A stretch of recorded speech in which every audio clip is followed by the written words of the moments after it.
blogs is one of an important question that will be asked in your exam. Page textbooks textbooks page 150 ആണ് blogs. ഈ blog writing ഇപ്പോൾ വളരെ important ആയി മാറുന്നുണ്ട്. പ്രത്യേകിച്ച് എല്ലാവരും internet, everyone is in the internet age now, and previously we had this system of writing diaries. നിങ്ങൾക്ക് നിങ്ങളുടെ ഏജിൽ ഡയറീസ് നിങ്ങൾ കുറച്ച് when you became of age, diaries ഒക്കെ മെല്ലെ മെല്ലെ started becoming extinct. Diaries actually for us would be a record of events that took place, let's say every day or every week. ഇത് ഞങ്ങളൊക്കെ ഓൾമോസ്റ്റ് എന്നും diary എഴുതാനുണ്ടായിരുന്നു. സ്കൂളിലൊക്കെ ഞങ്ങൾ encourage ചെയ്യാറുണ്ടായിരുന്നു ഈ ഡയറി എഴുതാൻ വേണ്ടിയിട്ട്. അത് ഇറ്റ് ഗേവ് വേ, ആൻഡ് നിങ്ങൾക്ക് പൊതുവെ you might have what you call A slam book. ഈ സ്ലാം ബുക്കിലും ഏകദേശം അത് തന്നെ, in the sense that people, you tell your friends or your loved ones to write memories of you or whatever the reflection they have of you. And it is very nice to read these things after maybe 3-4 years or after even 10 years. എൻ്റെ pen പാൽ book ആയിരുന്നു അന്നത്തെ എൻ്റെ കയ്യിലുണ്ടായത്. Just recently ഒരു 30 വർഷത്തിന് ശേഷം ഞാനൊന്ന് നോക്കിയിട്ട് I just saw the various comments given by my classmates and friends. So this is something which is very interesting. At colleges like anengile you have what you call a guest book. Guest book il idepole oruthar vanittu they write their impression of what they have noted in that particular college. So this is something which is always there. Now the internet version of all this is called blog. Blog is a diary that is posted on the World Wide Web. Blog is slightly different. Baaki ellathinum is you've got this sort of what you call a secretive aspect. Nobody else will see it unless you announce it or you show others. Whereas blogs, of course, you can keep blogs also private, but generally blogs are meant to be read by others. And the popularity of your blog depends on how much or how many people give you comments or likes or dislikes and things like that. And we are all, nammalakke ee oru narcissistic society aanu ipo. We all love to see whether our post or our photos and all have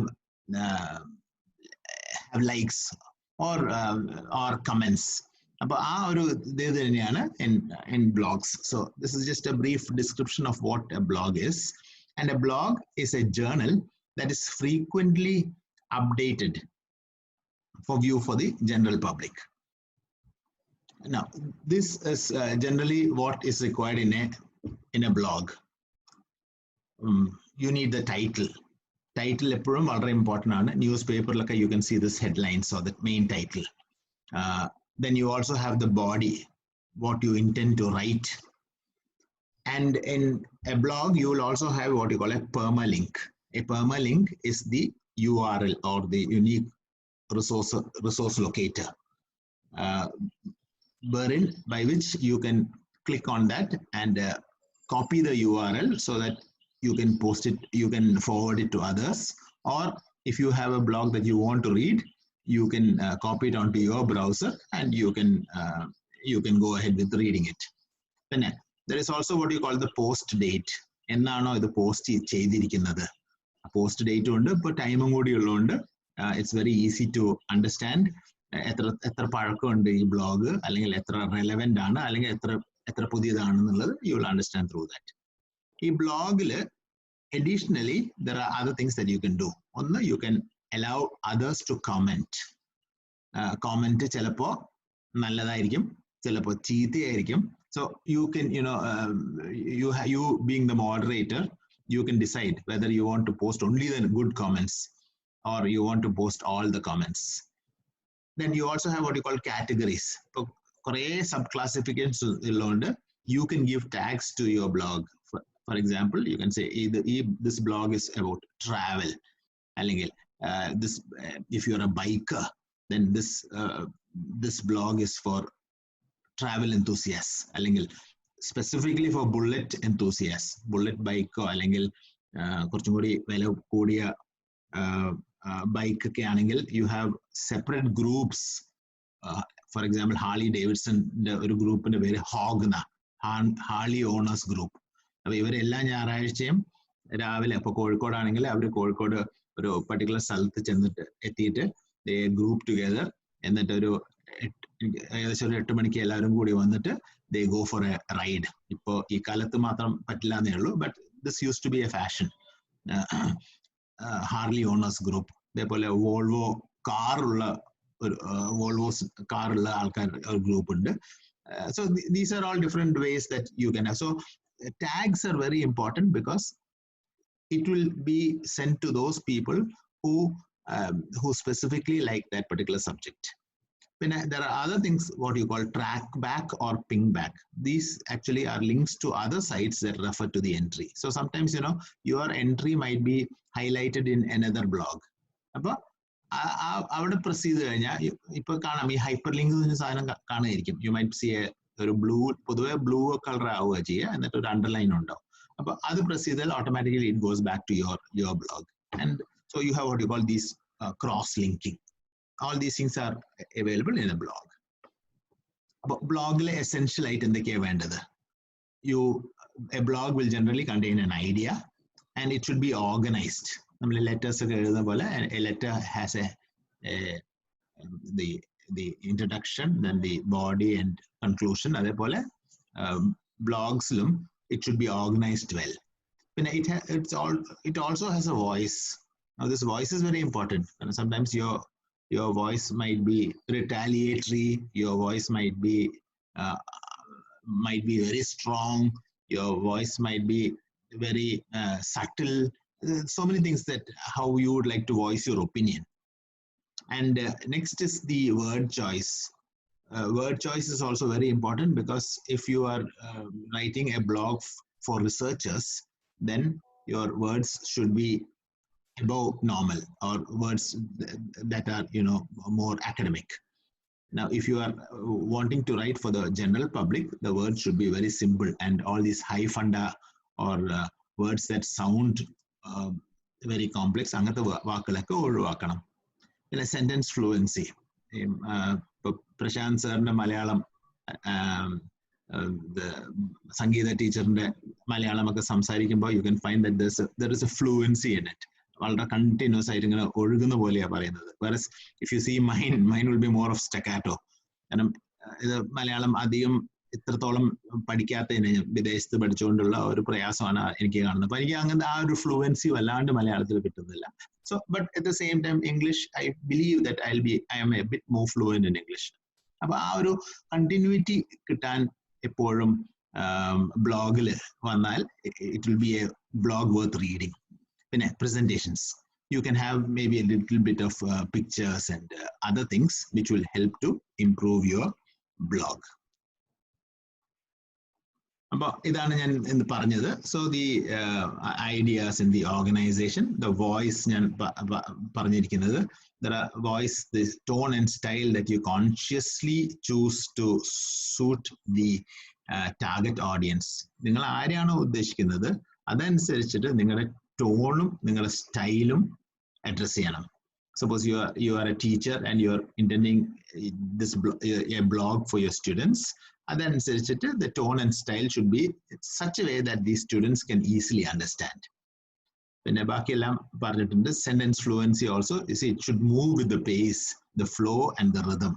അപ്പോൾ rhythm, ഒരു പാട്ടൊക്കെ കേൾക്കുകയാണെങ്കിൽ അറിയാലോ, there's a rhythm for it.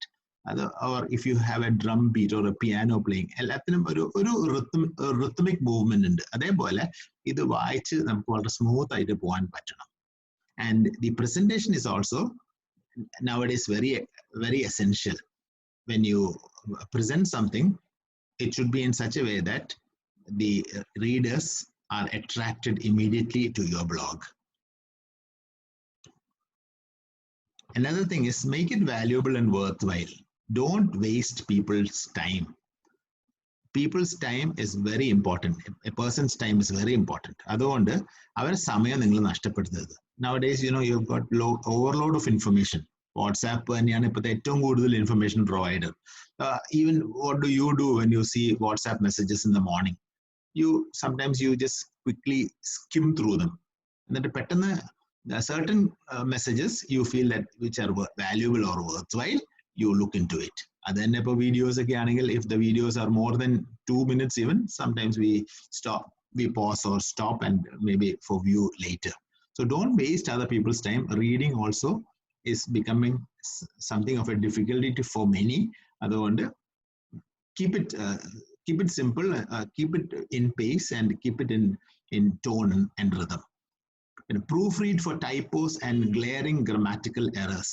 The വലിയൊരു ഇതാണ് പ്രത്യേകിച്ച് നിങ്ങൾ പ്രത്യേകിച്ച് കുട്ടികൾ ശ്രദ്ധിക്കേണ്ടതാണ്. ടൈപ്പോസ് ആൻഡ് ഗ്ലെയറിംഗ് ഗ്രമാറ്റിക്കൽ എറേഴ്സ്. വല്ലാണ്ട് ബ്ലോഗിൽ ഗ്രമാറ്റിക്കൽ എറേഴ്സ് ഉണ്ടെങ്കിൽ 2-3 വായന ചെയ്യും. Out of sympathy for you, നിങ്ങളൊരു ഫോർവേഡ് ചെയ്ത ബ്ലോഗ് ആണെന്നുണ്ടെങ്കിൽ out of sympathy for you ചിലപ്പോൾ വായിക്കുകയായിരിക്കും. പക്ഷെ കുറച്ച് കഴിഞ്ഞാൽ people will say, കൊള്ളാം, നല്ല ബ്ലോഗ് ആയിരുന്നു, പക്ഷെ they may not even have read it. കാരണം if there are grammatical mistakes, അല്ലെങ്കിൽ if there are typing mistakes, then it is really not worth reading. കാരണം അതിനേക്കാളും നല്ല ബ്ലോഗ്സ് ഇഷ്ടം പോലെയുണ്ട്. So be very careful, especially for typos and glaring mistakes. And also you have the acronym KISS, KISS. Keep it short and simple. വല്ലാണ്ട് lengthy ആയാൽ ആർക്കും വലിയ interest ഒന്നും ഉണ്ടാവില്ല അത് വായിക്കാൻ. The same way, blogil write like you are speaking to your friend or to yourself. Just get to the point quickly. എത്രയും വേഗം പോയിന്റിലേക്ക് കയറുക, അല്ലാണ്ട് ഇങ്ങനെ വളച്ച് ഒടിച്ച് പറഞ്ഞിട്ട് ഒരു കാര്യമില്ല. പിന്നെ keep in mind the 5 W's in the first paragraph. 5 W's നിങ്ങൾക്ക് അറിയാലോ. Who, what, why, when and where. ഇത് ക്വസ്റ്റ്യൻ നമ്മുടെ ജേർണലിസ്റ്റിന് സാധാരണ ചോദിക്കുന്ന 5 W's and 1 H എന്നാണ് അവർക്കുള്ളത്. അപ്പോൾ അതേപോലെ you need to keep this in mind, and based on this you need to arrange your blog. Then publish short posts more frequently than publishing lengthy articles every few weeks. ഇടയ്ക്കിടയ്ക്ക് ചെറിയ post ചെയ്യുക, അല്ലാണ്ട് വലിയൊരു lengthy article ഓരോ ആഴ്ചയിലോ അല്ലെങ്കിൽ 2 ആഴ്ച കൂടുമ്പോൾ ഒരു ലെങ്തി ആർട്ടിക്കിൾ പോസ്റ്റ് ചെയ്യുന്നതിനേക്കാളും നല്ലത് ചെറിയ ഷോർട്ട് പോസ്റ്റ് ഇടുന്നതാണ്. And links, once you start making your blog, once you link it to other sites, or as you start forwarding, people start looking upon your blog as something very important. Thus your blog builds credibility. ആ blog വായിച്ചാൽ മതി, അത് കുറേ information കിട്ടും. So this is generally what is required for a blog. ബ്ലോഗിന് followers കൂടുതൽ ഉണ്ടാവാൻ തുടങ്ങി കഴിഞ്ഞാൽ you know that your blog is being read by a lot of people. And always use keywords. Keywords വളരെ ഇമ്പോർട്ടൻ്റ് ആണ് എല്ലാത്തിലും. So you need to know how to improve your keywords. യൂട്യൂബിലാണെന്നുണ്ടെങ്കിലും ഒക്കെ keywords വെച്ചിട്ടാണ് ഈ വെബ് ക്രോളേഴ്സ് അല്ലെങ്കിൽ web spiders check ചെയ്തിട്ട് എടുത്തുകൊണ്ടിരുന്നത്. So for example, suppose English skills 1 നിങ്ങളൊന്ന് സെർച്ച് ബട്ടണിൽ ബാറിൽ പെട്ട് കഴിഞ്ഞാൽ, പണ്ട് എനിക്ക് ഓർമ്മയുണ്ട് തുടക്കത്തിൽ ഇംഗ്ലീഷ് സ്കിൽസ് 1 എന്നുള്ളത് കണ്ടുപിടിക്കാൻ കുറേ പേർക്ക് പ്രയാസം ഉണ്ടായിരുന്നു. Because there were others websites and keywords similar to this. പക്ഷെ ഇപ്പോൾ 1.5 മില്യൺ ഹിറ്റ് ആയതോടുകൂടെ ഇംഗ്ലീഷ് എന്ന് പറയുമ്പോഴത്തേക്കും കുറേ വാക്കുകളുണ്ട്. SK എന്നടിക്കുമ്പോഴത്തേക്കും our ranking becomes number 1, basically because our keywords are very precise. And Prashant was talking about turmeric എന്നൊക്കെ പഠിച്ചു കഴിഞ്ഞാൽ നേരെ first choice reference വരുന്നത് ഇപ്പോൾ ഇംഗ്ലീഷ് സ്കിൽസ് 1 ആണ്. So that way it's very important to build your keywords so that the crawlers and the spiders of the internet would be able to search for your blog. പറഞ്ഞ പോലെ തന്നെ short sentences, only one concept per sentence. വല്ലാണ്ട് ആൾക്കാരെ ചിന്തിപ്പിക്കാൻ blog എഴുതാം. If it is a blog, maybe a political blog for specifically for those people. പക്ഷെ അല്ലെങ്കിൽ keep your sentences very short. And വല്ലാണ്ട് ഈ ഡബിൾ സ്പീക്ക് അല്ലെങ്കിൽ ജാഗൻ വെക്കരുത്. കാരണം certain jargon might be relevant only in certain places. Even in local parlances അല്ലെങ്കിൽ local dialects തന്നെ ചില വാക്കുകൾ പോലും ഇപ്പോൾ കണ്ണൂരിൽ ബസ് ഒന്ന് കീയ അല്ലെങ്കിൽ ഇല ചാടുക. Now these are certain words which may not be used in maybe down south, Trivandrum ഭാഗത്ത് ഇല ചാടുക എന്ന് പറഞ്ഞ ആൾക്കാർ ചോദിക്കും ഇത് എന്തത് ചാടാണ്, ഇല എങ്ങനെ ചാടുക. So many things that are what we say or what you can call as double speak. ചില വാക്കുകൾ certain things which they may not understand, അങ്ങനത്തൊക്കെ കഴിയുന്നതും ഒഴിവാക്കുക so that you will not confuse the reader. I'm going to give you one example. ഇതിൽ ഒരു example നമ്മുടെ സാധാരണയുള്ള തട്ടുകടയാണ്. If you look into that the paragraph, you can see how it is organized. The ideas are organized. എന്നിട്ട് അതിലൊരു അതിന്റെ voice എങ്ങനെയാണെന്ന്, അതിന്റെ word choice എങ്ങനെയാണ്, sentence fluency and the presentation. We will look into that blog. ഇത് നിങ്ങളുടെ text ബുക്കിൽ നിന്ന് അതിന്റെ ഒരു എക്സ്ട്രാക്ട് ആണ് എടുത്തിരിക്കുന്നത്. ടെക്സ്റ്റ് ബുക്കിൽ ഈ ഇതില്ല എന്ന് മാത്രം, പിക്ചർ ഇല്ല എന്ന് മാത്രമേ ഉള്ളൂ. You can just see the picture എന്നിട്ട് ആദ്യത്തെ ഒരു ഒറ്റ ലൈൻ വായിച്ചു നോക്കൂ. If you travel across Kerala, especially in the nights, you will see roadside eateries. ഇപ്പൊ തന്നെ നിങ്ങളുടെ മനസ്സിൽ തട്ടുകടയുടെ ഒരു ഇമേജ് വന്നിട്ടുണ്ടാവും. These eateries are called തട്ടുകട. These shops serve mouth-watering food. They will be very brightly lit and a lavish spread will be available. തട്ടുകട നിങ്ങൾക്ക് ഇപ്പോൾ നിങ്ങളുടെ മനസ്സിലുണ്ടാവും and you will be thinking about steaming doshas and all those things. ഞാൻ നോമ്പ് എടുക്കുന്ന ആൾക്കാർക്ക് ഒരു I beg pardon of you all. And ഇതിന്റെ ഏറ്റവും തമാശ ഇതാണ്,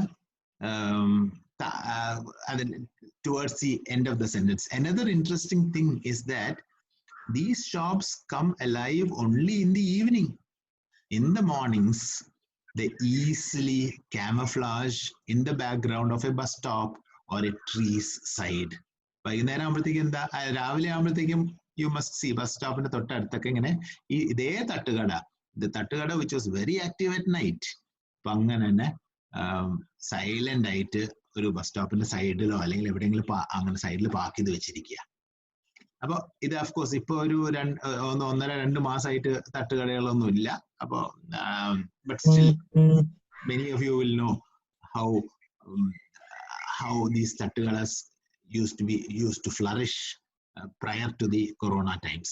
Appo idile you can see all these things in the ideas, left side the ideas, the organization, the voice, the word choice, the sentence fluency and the presentation. And ഏറ്റവും ലാസ്റ്റിൽ ഇത് നിങ്ങൾ വായിക്കുക, എന്നിട്ട് read it once or twice and then so that you will get to understand the full essence of it. These തട്ടുകടas, last line, these തട്ടുകടas are Kerala's own fast food joints. But this is one blog. This is how the blog is arranged. Right side le adine infographic undu. The blog has a header, it has a main content. പിന്നെ ബ്ലോഗിൽ ഒരു side bar ഉണ്ടാവും. ഈ side ബാറിൽ ഈ social പ്രൊഫൈൽസോ അല്ലെങ്കിൽ favourite content or call to action എന്നുള്ള ഒരു ഭാഗം ഉണ്ടാവും. അപ്പൊ അവിടെ സോഷ്യൽ പ്രൊഫൈൽസ് പറഞ്ഞാൽ ചിലപ്പോൾ you might want to link this to Facebook or Twitter or other social contacts, Instagram and things that you would like. ആ സോഷ്യൽ പ്രൊഫൈൽസിലേക്ക് അത് മാറ്റാം. അല്ലെങ്കിൽ you also can have favorite content, other that you would like to have. All those things you can do over there. പിന്നെ താഴെ footer, footer with relevant links like a disclaimer or piracy policy or contact page. ഇതിലൊക്കെ വലിയൊരു പ്രോബ്ലമാണ് ഈ piracy policy. കാരണം നമ്മളെന്തെങ്കിലും നന്നായി ചെയ്തു കഴിഞ്ഞാൽ immediately there are pirates or there are people plagiarizers who want to take our things and put it in their blog, എന്നിട്ട് they want to say that it is theirs. അങ്ങനത്തെ കാര്യങ്ങൾ നിർത്താൻ വേണ്ടിയിട്ടാണ് you can have disclaimers or you can have privacy policies. ഇത് copy ചെയ്യാൻ പാടില്ല, this is not to be copied and things like that. ഞങ്ങളുടെ presentationസിലും അത് കാണാം. Suppose we have taken something, we always give credit to that person. Well, this is the infographic about how a blog should be arranged. There are two types of blogs, paid blogs and free blogs. അതിന് നല്ലൊരു example ആണ് ഞാനിപ്പോ ഇതിൽ infographic കൊടുത്തിരിക്കുന്നത്. അതായത് ഒരു free blog ആണെങ്കിൽ, right സൈഡിൽ നോക്കിക്കോ, ഫ്രീ ബ്ലോഗ് ആണെങ്കിൽ നമ്മളൊരു വീട്ടിൽ ഫ്രീ ആയിട്ട് താമസിക്കുന്ന പോലെയാ, റെന്റ് ഒന്നും കൊടുക്കണ്ട. ആ വീട്ടിൽ നമ്മളൊരു ഫാമിലി ആയിട്ട് നമ്മൾ താമസിക്കുകയാണെങ്കിൽ, അല്ലെങ്കിൽ ഒരു ഫാമിലിയുടെ കൂടെ നമ്മൾ താമസിക്കുകയാണെങ്കിൽ അവർ പറയുന്നു റെന്റ് ഒന്നും വേണ്ട, നിങ്ങൾ അത് താമസിച്ചാൽ മതി. ഓക്കെ, അങ്ങനെ താമസിക്കുകയാണെങ്കിൽ നിങ്ങൾക്ക് അവരുടെ നിങ്ങൾക്ക് ഒരു റൂം തന്നു വെക്കേ, ആ റൂമിലെ മതിലിലെ കളർ മാറ്റാൻ പറ്റുമോ? ഇനി നിങ്ങളുടെ അഡ്രസ് എന്തായിരിക്കും? നിങ്ങളുടെ അഡ്രസ് ഇതായിരിക്കും, XYZ care of in A family, ആ ഫാമിലിയുടെ പേര്. പിന്നെ ആ റൂമിൽ സപ്പോസ് ഒരു ലീക്ക് ഉണ്ട്, ആ ലീക്ക് നിങ്ങൾക്ക് ശരിയാക്കാൻ പറ്റുമോ? ഇല്ല. ഇതൊക്കെ നിങ്ങളുടെ ഇവിടെ തമാശയിൽ പറയുന്ന അങ്കിൾ ജിം ആണ് അതിന്റെ മെയിൻ്റെനൻസ് ഒക്കെ എടുക്കുക. പക്ഷെ ആ അങ്കിൾ ജിമ്മും ചിലപ്പോൾ ഇതും ചെയ്യും. അങ്കിൾ ജിമ്മിന്റെ ചിലപ്പോ ലോൺ ഉണ്ടെങ്കിൽ, അല്ലെങ്കിൽ ഫ്രണ്ടിൽ കുറച്ച് സ്ഥലം ഉണ്ടെങ്കിൽ ആ സ്ഥലത്ത് ചിലപ്പോൾ പരസ്യമൊക്കെ വെച്ചെന്ന് വരും. നിങ്ങൾക്ക് ചിലപ്പോൾ ആ പരസ്യം ഇഷ്ടമായിരിക്കില്ല. You may not want such a advertisement. നിങ്ങൾ സ്വന്തം വീടായിരുന്നെങ്കിൽ നിങ്ങൾ ചിലപ്പോൾ അങ്ങനത്തെ ഒരു പരസ്യം വെക്കില്ലായിരുന്നു. പക്ഷെ നിങ്ങൾക്കൊന്നും ചെയ്യാൻ പറ്റില്ല, കാരണം you have been given a room free of cost. അതുകൊണ്ട് നിങ്ങൾ മിണ്ടാണ്ടിരിക്കുക. അതാണ് uncle Jim also advertises his lawn and pest business on his front lawn which may not be very attractive. പക്ഷേ നിങ്ങൾക്ക് ആ ബ്ലോഗ് ഫ്രീയാ. അപ്പോ you must have seen if you have gone into blogs, you will know that ചില ബ്ലോഗ്സിലൊക്കെ ഇഷ്ടം പോലെ പരസ്യങ്ങളുണ്ട്. അതേ സമയത്ത് ഞങ്ങളുടെ englishskillsone.com നോക്കൂ, നിങ്ങൾക്ക് ഏതെങ്കിലും തരത്തിൽ നിങ്ങൾക്ക് പരസ്യങ്ങൾ ഉണ്ടായിരുന്നോ? Because we have taken up what you call paid hosting. ഞങ്ങൾ അതുകൊണ്ടാണ് പൈസ കൊടുത്തിട്ട് എടുത്തിരിക്കുന്നത്. അപ്പൊ it is like buying A house. സ്വന്തം വീട് മേടിക്കുന്ന പോലെയാ. ആ വീട്ടില് യു ഓൺ ഇറ്റ്, നിങ്ങളുടെ വീടാണ്. അപ്പോൾ നിങ്ങൾക്ക് അത് കസ്റ്റമൈസ് ചെയ്യാം, നിങ്ങൾക്ക് കളർ മാറ്റാം. നിങ്ങളുടെ അഡ്രസ് യുണീക്ക് ആണ്, നിങ്ങളുടെ അഡ്രസ് ആണ് അത്. ആൻഡ് നിങ്ങൾ തന്നെ മെയിൻ്റെനൻസും ചെയ്യണം അവിടെ. അതുകൊണ്ട് നിങ്ങൾക്ക് അഡ്വർടൈസ്മെന്റ്സ് വേണ്ട എങ്കിൽ അഡ്വർടൈസ്മെന്റ്സ് വെക്കണ്ട, കാരണം അത് നിങ്ങളുടെ വീടാണ്. അപ്പോൾ ഫോർ എക്സാമ്പിൾ ഇത് കണ്ടില്ലേ, ആ ബ്ലോഗ് പെയ്ഡ് ബ്ലോഗ് ആണെങ്കിൽ whitfordlife.com, ഞങ്ങളുടെ അങ്ങനെയാ englishskillsone.com. അപ്പോൾ it is a URL that we have bought. whereas മറ്റേത് നോക്കിക്കോ, the Whitford Life same address ആണ്, Whitford Life, പക്ഷെ .wordpress.com. അപ്പൊ വേർഡ്പ്രസ് എന്നുള്ള വെബ് ഹോസ്റ്ററിന്റെ മുകളിലാണ് നമ്മൾ കയറിയിരിക്കുന്നത്. Something like a horse, and when the horse moves, you move along with it. So you are actually, അതിനൊരു ഇംഗ്ലീഷിലൊരു work, you are actually carried piggyback on WordPress. So this is the difference between free hosting and paid hosting. So you have simplified web address, storage space and ad control. അപ്പോൾ നമ്മൾ പൈസ കൊടുക്കുകയാണെങ്കിൽ, ബ്ലോഗിന് നമ്മൾ പൈസ കൊടുത്താൽ നമ്മളെ address നമുക്ക് വളരെ സിമ്പിൾ ആക്കാം. പിന്നെ സ്പേസ് അവര് നമുക്ക് ഫ്രീ ആയിട്ട് തരും. അത് depends on each provider. There are certain blog providers who provide you up to 1 terabyte of space. അപ്പോൾ ഇഷ്ടം പോലെ സ്പേസ് ഉണ്ട്. And you also have add control. നിങ്ങൾക്ക് വേണമെങ്കിൽ മാത്രം അതിൽ ആഡ് ഇടാം. അപ്പൊ ഞങ്ങൾക്ക് ഇപ്പോൾ ഇംഗ്ലീഷ് സ്കിൽസ് 1-ലും ഞങ്ങൾ ഇങ്ങനെ ആലോചിക്കായിരുന്നു, ആഡ് ഇടണോ വേണ്ടിയോ എന്ന്. ആഡ് വേണമെങ്കിൽ ഇടാം. ആഡ് വന്നു കഴിഞ്ഞാൽ റവന്യൂ കിട്ടും. ഇപ്പൊ യൂട്യൂബിലൊക്കെ നമുക്കറിയാലോ, എത്ര വ്യൂസ് കൂടുന്തോറും 1000 സബ്സ്ക്രൈബേഴ്സ് ഉണ്ടെങ്കിൽ you have what you call a revenue model from YouTube. പക്ഷേ you also have ads coming in. Initially when you launch a YouTube video, immediately about 4 to 5 seconds of an ad will come. Then only you have the right to restrict that ad. ഇപ്പോൾ അതുകൊണ്ട് YouTube prime വന്നിട്ടുണ്ട്. അവിടെ നിങ്ങൾ പൈസ കൊടുത്തു കഴിഞ്ഞാൽ there is removal of ad. But this is basically how you can have a free blog and as opposed to a paid blog.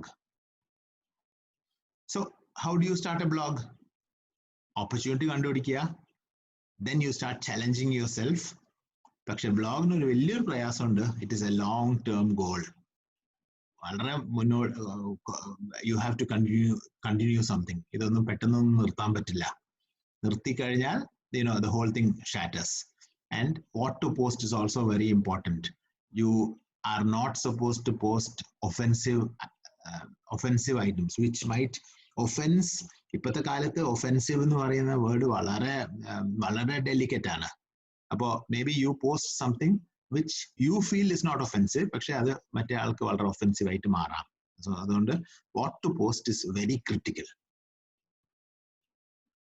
And a successful blogger will have a variety of topics, and he will always be thinking about the audience, and the conversations will be lively, and he will ask and he will invite others, and he will ask you to share. നമ്മൾ യൂട്യൂബിൽ പറയണ്ടോ, ഇത് ഇഷ്ടപ്പെട്ട ഈ video ഇഷ്ടപ്പെട്ടെങ്കിൽ like ചെയ്യുക, അല്ലെങ്കിൽ subscribe ചെയ്യുക, അല്ലെങ്കിൽ ഷെയർ ചെയ്യുക, അതേപോലെ. And you need to keep innovating. പുതിയ പുതിയ കാര്യങ്ങൾ ഇട്ടുകൊണ്ടിരിക്കണം, otherwise you will lose your audience. അതിലെ രണ്ടാമത്തെ ഒരു ബ്ലോഗ് ഇതാണ്. അതിന്റെ ആ ഹെഡിങ് മാത്രം ഒന്ന് വായിച്ചു നോക്കൂ. ദ ടിയർ ത്രോട്ട് ചായ ഓർഡർ. അതിൽ എന്താ മനസ്സിലാവുന്നത്? ദ ടിയർ ത്രോട്ട് ചായ ഓർഡർ. ടിയർ ത്രോട്ട്, ടിയർ ഇവിടെ കണ്ണീരെന്നുള്ള ഉദ്ദേശമല്ല. ടിയർ ത്രോട്ട് എന്ന് ഉദ്ദേശിക്കുന്നത് ഉറക്ക വിളിക്കുന്നതാ. ഈ ഉറക്ക വിളിക്കുന്നത് എവിടെയാണ്? ചായക്കടയിലാണോ? രണ്ടാമത്തെ പാരഗ്രാഫ് നോക്ക്. തട്ടുകടയാണേ, തട്ടുകട പോലത്തെ ഒരു സ്ഥലമാണ്. Orders for chai are placed mainly through nods or eyes widen and other unspoken methods, as most of the time it is taken halfway through eating. നമ്മൾ തിന്നിങ്ങനെ വായിൽ ഫുള്ളായിട്ട് ഇരിക്കുമ്പോഴായിരിക്കും നമ്മുടെ വേറൊരു വന്നിട്ട് വെയിറ്റർ വന്നിട്ട് നമ്മളോട് പറയാം ചായ ആണോ? അപ്പൊ നമ്മൾ മാത്രം പറയും, അല്ലെങ്കിൽ ഒരു ലൈറ്റ് കട്ടൻ, അങ്ങനെ വി ജസ്റ്റ് ഗീസ്. അതോടുകൂടെ what does he do?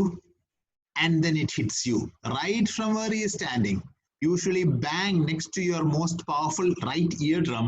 The waiter will scream chaya, അല്ലെങ്കിൽ ഒരു ലൈറ്റ് കട്ടൻ. He starts screaming.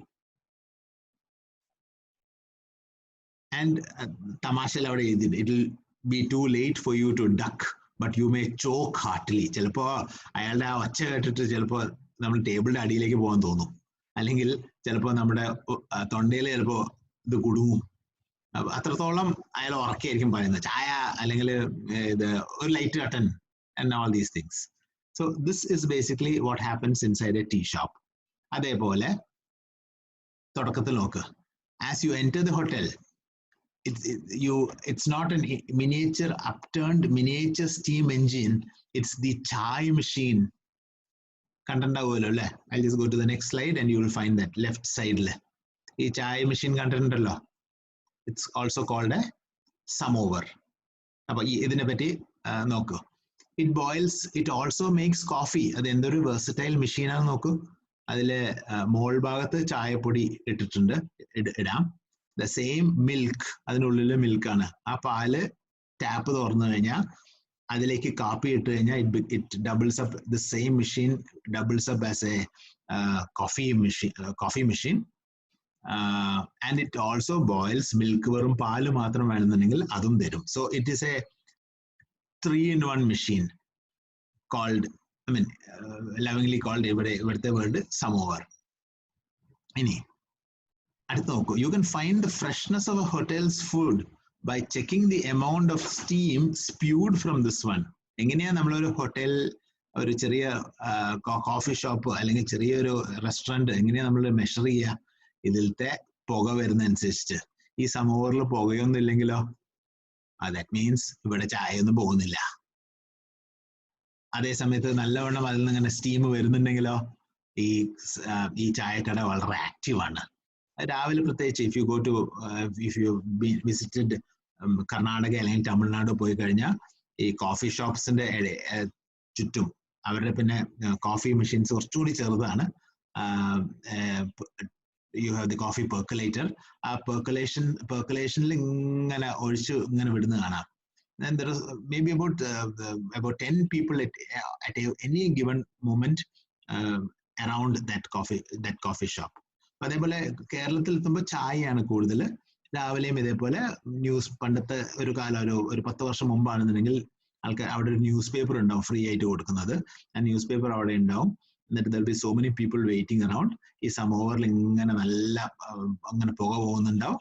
And you will find the tea maker making tea and pouring tea into either disposable glasses or നമ്മുടെ ഈ പിക്ചറിൽ കാണുന്ന that traditional chai glass. So this is a common sight. എന്നിട്ട് അവിടെ ഒരു glass window ഉണ്ടാവും. ആ glass വിൻഡോന്റെ പുറകിൽ they'll have maybe steaming idlis or whatever is they've just made, അല്ലെങ്കിൽ വട, and those things would be served with your ടിഷ്യൂന് പണ്ടത്തെ ആണെങ്കിൽ news paper ആയിരിക്കും കൂടെ ഉണ്ടാവും. അപ്പൊ ഇത് ഒരു so you can find the freshness of a hotel's food. അപ്പൊ എങ്ങനെയാ നിങ്ങൾ ഇത് അറിയുക how fresh that restaurant or hotel is? അവിടുത്തെ ആ പുക നോക്കിയാൽ മതി. ആ പുക നല്ലോണം പോകുന്നുണ്ടെങ്കിൽ you can understand that particular hotel is very active. But I love to get into hotels where this one's chugging steam like an angry Thomas. അപ്പൊ ഈ തോമസ് എന്നുള്ളത് ഇവിടുത്തെ കോൺസെപ്റ്റ് ഇല്ല. പക്ഷെ തോമസ് ദ ടാങ്ക് എഞ്ചിൻ എന്ന് പറഞ്ഞിട്ട് right സൈഡിലെ പിക്ചറിൽ കാണാം. അപ്പൊ ഇതൊരു കുട്ടികളുടെ ഒരു ഫാന്റസിയാണ്. പണ്ടത്തെ സ്റ്റീം എഞ്ചിനാണ്. നിങ്ങൾ ആരും സ്റ്റീം എഞ്ചിൻ കണ്ടിട്ടുണ്ടാവില്ല. സ്റ്റീം എഞ്ചിൻ പിക്ചേഴ്സിൽ മാത്രമേ കണ്ടിട്ടുണ്ടാവുള്ളൂ. ഞങ്ങളുടെ കാലത്ത് ഞങ്ങൾ ചെറുപ്പത്തിലായിരുന്നപ്പോ ഇപ്പൊ എനിക്കിപ്പോഴും ഒരു ഓർമ്മയുണ്ട്. ഞാൻ കോഴിക്കോട് നിന്ന് ചെന്നൈ വരെ പോയതാ. അപ്പൊ അന്ന് ഇവിടുന്ന് മദ്രാസ് മെയിലില് ട്രെയിനിൽ കയറണമെങ്കിൽ 2 മണി ഉച്ചയ്ക്കാണ് കയറേണ്ടത്. ഇന്നലെ പിറ്റത്തെ ദിവസം രാവിലെ ഇപ്പം എത്തുന്നത് കറക്റ്റ് ടൈം രാവിലെ. ഇപ്പോ 6 മണിക്ക് എത്തുന്നുണ്ട്. പണ്ട് 7 മണിക്ക് എത്തുള്ളൂ. അപ്പൊ 2 മണിക്ക് ഇവിടുന്ന് കയറി കഴിഞ്ഞാൽ സ്റ്റീം എഞ്ചിനിലാണ് കയറുന്നത്. സ്റ്റീം എഞ്ചിനിൽ സാധാരണ രീതിയിൽ 12-13 കോച്ചസേ ഉണ്ടാവുള്ളൂ. ഈ കോച്ചസിൽ നമുക്ക് സ്ലീപ്പർ ഒക്കെ ഉണ്ട്. സ്ലീപ്പർ AC കോച്ചസ് വളരെ കുറവാണ്. ഫസ്റ്റ് ക്ലാസ് ആയിരുന്നു അന്നത്തെ ട്രെയിനില്. അപ്പോ ഈ സ്ലീപ്പർ കോച്ചിൽ കയറി കഴിഞ്ഞാൽ ഇതിന് രസം അതല്ല, രാത്രി ഇപ്പൊ നമ്മുടെ ഈ പാസഞ്ചർ ട്രെയിൻസിലെ ഷട്ടറൊക്കെ നമുക്ക് അറിയാലോ. അതൊക്കെ നമ്മൾ രാത്രി ആകുമ്പോൾ when the train starts going very fast, ഷട്ടറൊക്കെ ഇട്ട് we try to be as secure as possible. രാവിലെ ചെന്നൈ എത്തിക്കഴിഞ്ഞിട്ട് നമ്മുടെ മുഖം ഒന്ന് വെറുതെ ഒന്ന് തൊട്ട് കഴിഞ്ഞാൽ you will find ലൈറ്റ് ആയിട്ട് കരി ഉണ്ടാവും. മിറർ പോയിട്ട് if you let's say draw a line on your face, you will find a bicolor, ഒരു ഡബിൾ കളർ കാണാം. കാരണം അത്രത്തോളം ഈ സ്റ്റീം കാരണം ഈ കൽക്കരിയാണല്ലോ. അപ്പൊ കൽക്കരിയിൽ നിന്ന് ചെറിയ കോൾ ഷാർഡ്സ് വന്നിട്ടുണ്ടാവും. And it will be it might give you A sort of A thin വെയിൽ, ഒരു ചെറിയൊരു മാസ്ക് പോലെ നിങ്ങളുടെ മുഖം വെച്ചിട്ടുണ്ടാവും. And invariably you will have to change your shirt or shirt because there will be a light strand of അതും ഞാൻ പറയുന്നത് ഇത് സ്ലീപ്പർ കമ്പാർട്ട്മെന്റ്സിലാ. ജനറൽ കമ്പാർട്ട്മെന്റ്സ് ഏറ്റവും അവസാനമാണ്. അവർക്കാണ് ഇതിന്റെ ഏറ്റവും കൂടുതൽ കരിയുടെ എക്സ്പോഷർ കിട്ടുക. So this use to be a common phenomenon. First class ഒക്കെ കുറച്ചും കൂടി മുന്നിലേക്കാണ് വെക്കുക. കാരണം സോ ദാറ്റ് യുനോ ഇത് സ്പീഡിൽ പോകുന്ന സമയത്ത് കൽക്കരി വല്ലാണ്ട് ആ കമ്പാർട്ട്മെന്റ്സിന്റെ ഉള്ളിലേക്ക് കേറില്ല. So this used to be, so that's angry Thomas. But these are certain things that and the hoteliers consider, many use it as a frontispiece. Frontispiece in ഏറ്റവും ഫ്രണ്ടില് മിക്ക സ്ഥലങ്ങളിലും ഹോട്ടൽസിൽ ഫ്രണ്ടിലാണ് വെക്കുക. ഇപ്പൊ അത് ചെറുതായിട്ട് മാറിയിട്ടുണ്ട്. ഇപ്പൊ KR ബേക്കറിയിലൊക്കെ ആണെങ്കിൽ ഇപ്പൊ സമോവർ എന്ന് പറഞ്ഞ സാധനം തന്നെയല്ല, അവർക്കൊരു വലിയൊരു വട്ടത്തിലാണ് അവര് പാല് ഇങ്ങനെ തിളപ്പിക്കുന്നത്. Different. And if you go to the modern cafe, അവർ നല്ല എന്താണ് മറ്റേ ക്രിസ്റ്റൽ ടീപോട്ട്സിൽ വെച്ചിട്ടാണ് അവരെ ചായ. And you have so much of variety, like rose tea, chrysanthemum, jasmine tea, എന്നിട്ട് ഭയങ്കരമായിട്ട് വെറൈറ്റി ഉണ്ട്. So this is the tear throat chai order. Tear throat, now I hope you would have understood now. ആ ഉറക്കം വിളിക്കുന്നത്. So ആ title and the headline itself makes you understand that this blog is worth readable. പിന്നെ അത് വായിച്ചു കഴിഞ്ഞാൽ you will find that each all the lines, the idea is good, the organization of the paragraphs are okay, the voice is simple, the diction is easy, the word choice is also simple, and the sentence is fluent, and the presentation is also great.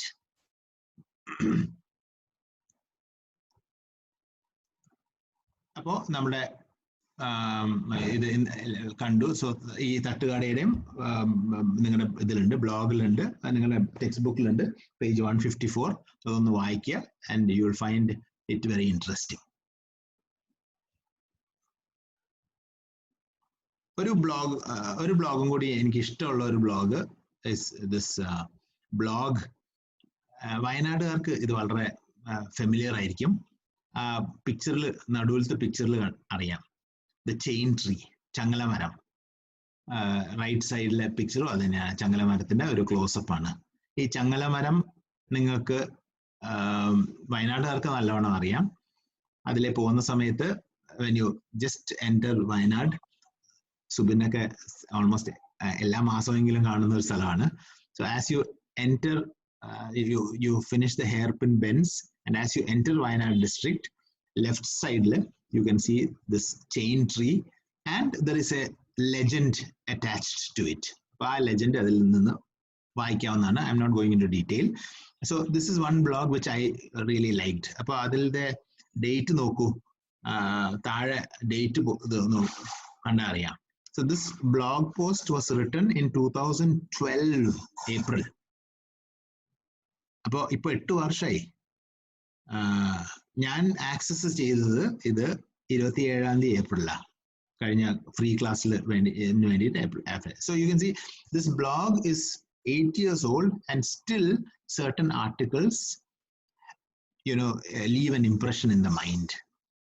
And especially I always used to wonder about how legend in patti, how the British was very cruel in killing the guide, because the local youth knew how to reach Wayanad in a much shorter way. വയനാട്ടുകാർക്ക് നല്ലോണം അറിയാം, കുറുക്കു വഴികൾ അറിയാം. So and the cruelty of the Britishers of those days. അപ്പോൾ ആ കാര്യങ്ങളൊക്കെയാണ് ഈ ബ്ലോഗിൽ പറയുന്നത്. ഈ ലിങ്ക് ഒന്ന് നിങ്ങൾ എഴുതി വെക്കുക. This is another blog which is very favorite, very close to me.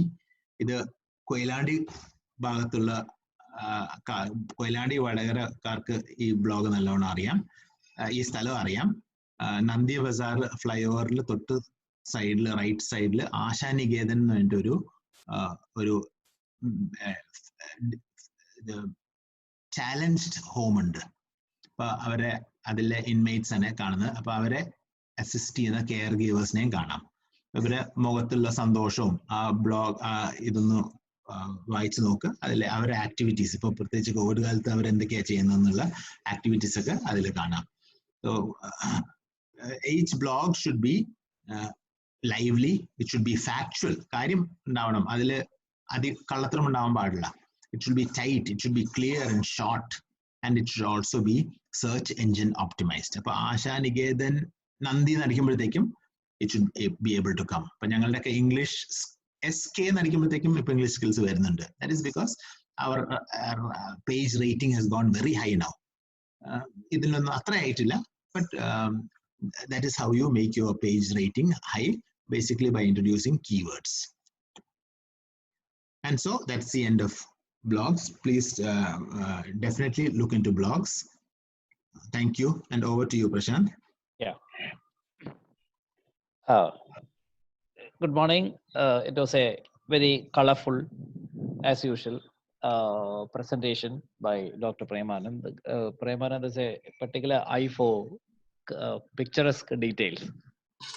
So I just would like to add along with this that this is a area where you can expect three kinds of questions. I mean, all the three format. That is, your short answer can be and paragraph as well as an essay. And my idea is that see, very often you can get a paragraph question very often, but it can also be asked for an essay question. So what I suggest is that since there are some of the blogs given, you read a few blogs of your choice. See, if you are interested in sports, read sports blog. If you are interested in travel, read travel blogs. If you are interested in literature, read literature review kind of a blog. So blogs are available in plenty. So have an idea, focus on blog. So in case if you are asked to write a essay question, you can easily write an essay from your own reading of the text. I mean, the blog in the website. So I would like those students who are actually preparing an essay from this area, they have to read a few blogs, including those cited by or maybe explained by Dr. Premanand. And as you understand, the key points to highlight in your answer is that a blog should primarily be readable, right? You cannot use difficult words. Sasi തരൂരിന്റെ മാതിരിയുള്ള language ഒന്നും ഉപയോഗിച്ചാൽ ചിലപ്പോൾ നിങ്ങളുടെ അത് വായിക്കുന്ന ഒരു വിഭാഗം ഉണ്ടാവുമായിരിക്കും, പക്ഷെ പോപ്പുലർ ആവില്ല.